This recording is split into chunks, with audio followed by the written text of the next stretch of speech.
And an important question: could you fall victim to a sophisticated bank scam that begins with a simple text message? The government says scams of all kinds are soaring. Americans reported losing nearly $8.8 billion to fraud last year. That's up 30% from the year before.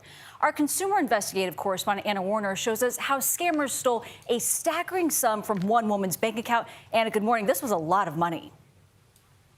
Yeah, good morning. And you know, we've all gotten those texts from our bank saying, did you make a particular purchase? Well, next time you'll probably want to read it again and think before you respond. And the woman you're about to meet can tell you why. It's got a lot of cheese on it. Deborah Moss has spent more than a decade running her small catering business. Couple more minutes.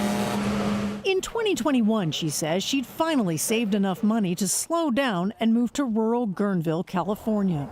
I'm not a young person anymore. I really was relying on just kind of a comfortable life at my age.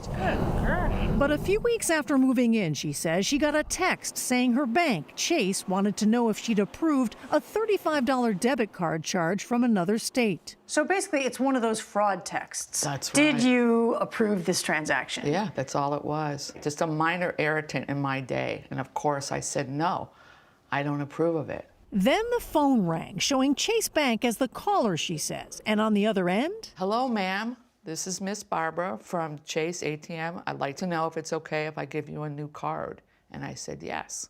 A new debit card. But she says the woman told her before she could issue it, she'd need to verify Moss's identity by sending her a text message and having her read the numbers in the message back to her over the phone. And I would just repeat those numbers to her. And she'd say, that's great. Thank you so much, Miss Moss. Her new card was supposed to arrive in 1 to 2 days, but Moss says the next day Ms. Barbara called, saying FedEx was having trouble locating her home, something Moss says wasn't surprising to her since she'd just moved. Over the next week, Ms. Barbara called several times, Moss says, each time saying there was a problem with delivery of the card, and each time asking Moss to verify her identity by reading back the numbers from those text messages. Moss finally decided to go to the nearest bank branch 30 minutes from her home. And it was here, she says, a supervisor told her. He looks up at me and says, oh no, Deborah, this has been a very active card. As a matter of fact, all the money that you had in there is gone, and you actually owe Chase $895. That's how I was told that somebody had taken all my money. Nearly $160,000 stolen. It's a lot of money. It took me 12 years to get that money, and that was my life savings. It turns out those text messages Moss received, they were real texts sent from Chase Bank, a security measure known as two-factor authentication, used to verify, among other things, wire transfers. But in this case, the scammers tricked Moss into giving them those numbers, allowing them to evade security and wire thousands of dollars from Moss's account to their own. 6 wire transfers in amounts as high as almost $48,000 in a single week. I didn't even know what a wire transfer was. I've never done a wire transfer in my whole life. Chase told Moss to file a police report, then a claim with the bank, which she did. But 5 weeks later, Chase denied her claim and blamed her, writing, "During our review, we found you did not take the appropriate steps to protect your account from theft or unauthorized use." Bank officials said they would not reimburse her account. My world fell apart. My whole world fell apart. In response to our questions, J.P. Morgan Chase told us in a statement, unfortunately, when scammers tricked Ms. Moss into sharing her personal confidential information, her account was compromised. But this former federal regulator says of the bank, any way you look at it, they failed. They failed her. David Weber teaches forensic accounting at Salisbury University in Maryland and is a certified fraud examiner. Is that true? The bank could have required her to come in and sign the wire form in person. They left everything for her to be on risk.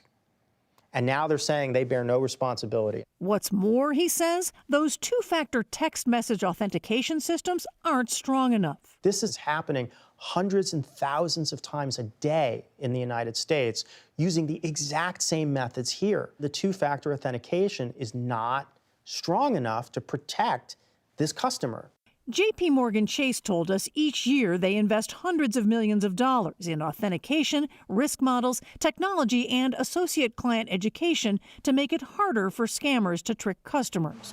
But Moss says, You think of your bank as being someplace that you put your money so that it's safe, but it's not safe. It needs to change. Now, Chase Bank told us they tried to contact Moss at the time with voicemails and emails. She said she never got any of those. But some tips from Chase Bank about protecting yourself here. Do not give out your ATM PIN, your passcodes to anybody. And please don't click on suspicious links in emails or texts. You want to avoid that, guys. Oh, gosh. Anna, I mean, the key word there is suspicious links. How do you know if a link is suspicious? How do our viewers know? Because the scammers got into the account because of that initial click on a link. That's what led them in. How is that prevented? I think you have to really look at these text messages very carefully. I've gotten them, and they look really real. If you have any question at all whether this is actually coming from the bank, and even if you don't, frankly, what you can do is look at the back of your card. The number is on the back of your card. Or go to the website and look for the number. Call that number, then ask, say, hey, I've got this text, but I'm not really sure if it's from you. Can you tell me if it is or not? Yeah, that's good advice there. Wow, that's just an awful story. Scary. She's right. You do put your money in the bank because you think it's going to be safer than under the bed, and in this case, it doesn't appear that it was. Yeah. All right, Anna, thank you very much. Right.